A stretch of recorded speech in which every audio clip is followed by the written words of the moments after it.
or is brought to you by GPO Federal Credit Union.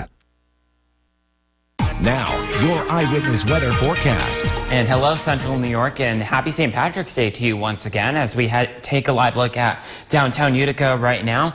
Right now we have 31 degrees, winds out of the west at 6 miles an hour, making it feel like 23, and temperatures are going to drop into the 20s through the overnight hours. As Thomas mentioned right before the break, we did have those storms that moved through last night. The biggest threat with those is not only the flooding that we've been mentioning, but also a lot of straight line wind damage, especially from Syracuse down toward Ithaca, points off toward the west. But then once they reached the Mohawk Valley, they kind of weakened, but we still had a few damage reports, not only from Otsego County, Chenango, portions of Lewis, as well as northwestern Oneida, and even into portions of Hamilton County. Again, most of those were trees and wires down thanks to those strong winds. But thankfully, it's certainly quieter, than it was 24 hours ago. The radar scanning dry, but we still have a flood watch for Oneida and Lewis County. That's where we had the heaviest rain due to the threat of localized flooding, although that'll come to an end within the next hour or two with that flood watch expiring at 8 p.m. this evening. We still have several flood warnings,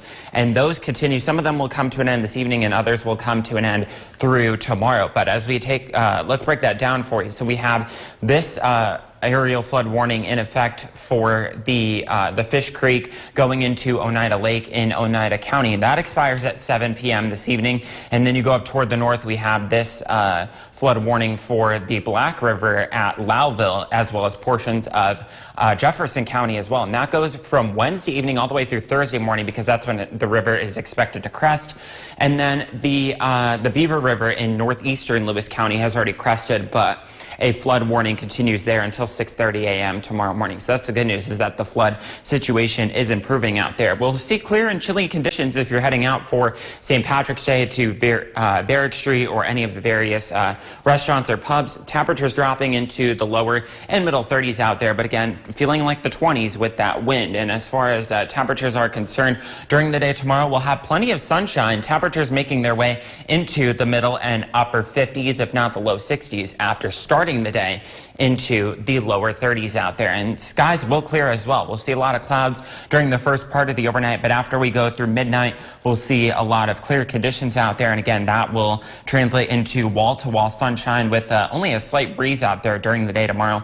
And then late afternoon into the evening hours, we'll see a few clouds coming in, but that won't, not much of any precipitation associated with that. That changes though as we go through Thursday, which is not only the first day of spring, but we'll be dealing with this area of low pressure making its way through Michigan up through the Great Lakes, and that could provide some showers and maybe a thunderstorm or two as we go through Thursday. Feeling milder for tomorrow though, and again, plenty of sunshine, 60 degrees for the high, and then partly cloudy on Wednesday, even warmer, 70 degrees, still 62 on Thursday. Again, the first day of spring, that begins at 5:01 a.m., but there is a chance of showers that day, and it is quite windy. But that's all I have for now. Thomas, I'll send it back to you. 70s at last. Thank you, Jordan. Coming up next on... Brought to you by Nye Automotive Group. Come see why it's gotta be Nye.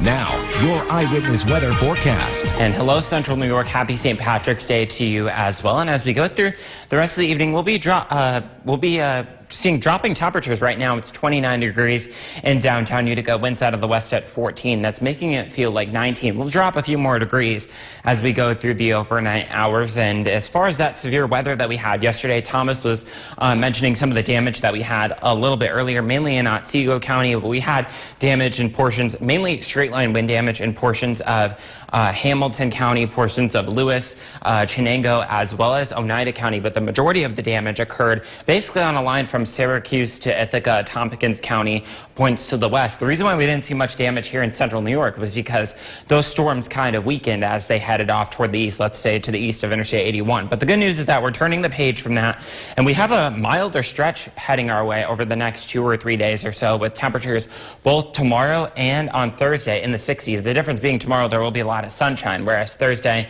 we will see a front moving through during the afternoon, and we could see some showers. But Wednesday, sandwiched in between, we could see temperatures in the middle and upper 60s, if not the lower 70s, just depending on where you are. I'll have more on that in a second.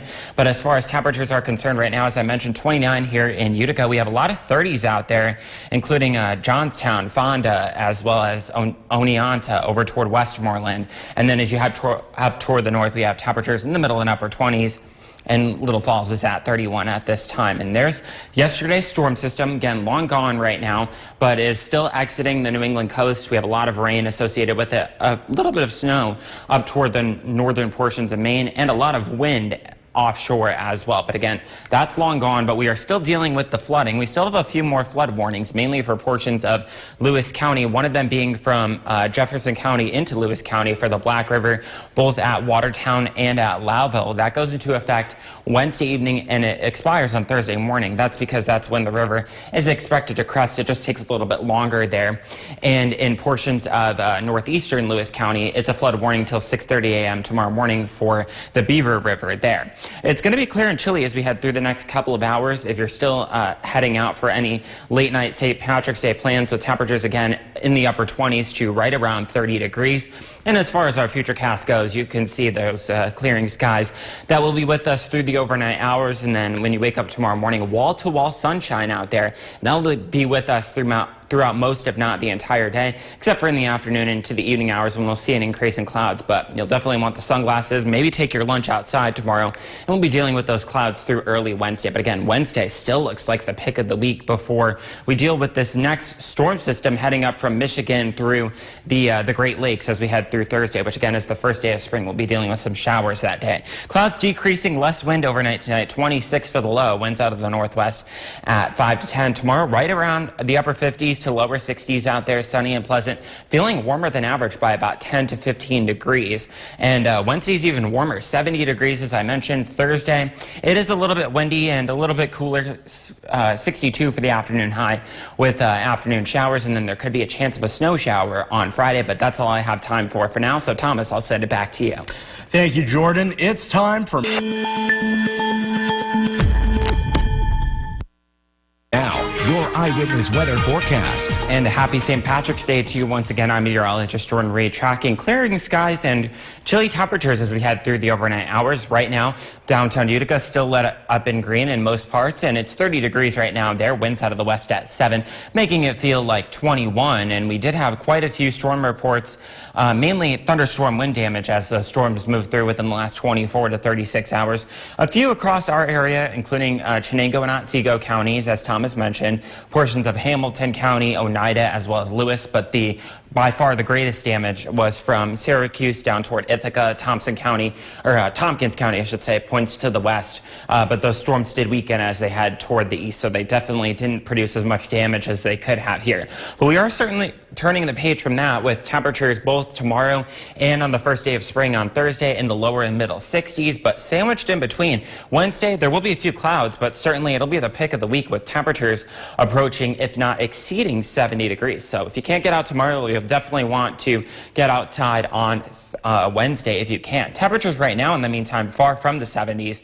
In fact, most of us are into the middle and upper 20s, if not the low 30s out there, like Westmoreland, downtown Utica, as I mentioned, and Sherburne, all at 30 degrees. But we have Big Moose being the cold spot right now at 22, and those temperatures will come down a few more degrees as we head through the overnight hours thanks to those clearing skies. There's yesterday's storm system, long gone in our history. A lot of wind associated with it still offshore, and a lot of rain, even a bit of snow through northern and central Maine, but we won't have to deal with that. We will still have to deal with these flood warnings. One of them is for the Black River, both at Watertown and at Lowville. That goes from Wednesday evening through Thursday morning when the river is expected to crest. It's a little bit earlier, though, on the Beaver River in northeastern Lewis County. That flood warning there expires at 6:30 a.m. tomorrow morning as a result. But as far as the rest of tonight goes, it'll be clear and chilly. And if you're going to be heading out within the next few hours, temperatures will be dropping from the lower 30s into the upper 20s if they haven't done so already. And we will see clearing skies as we go through the overnight hours. Those will be with us during the day tomorrow. You'll definitely want the sunglasses.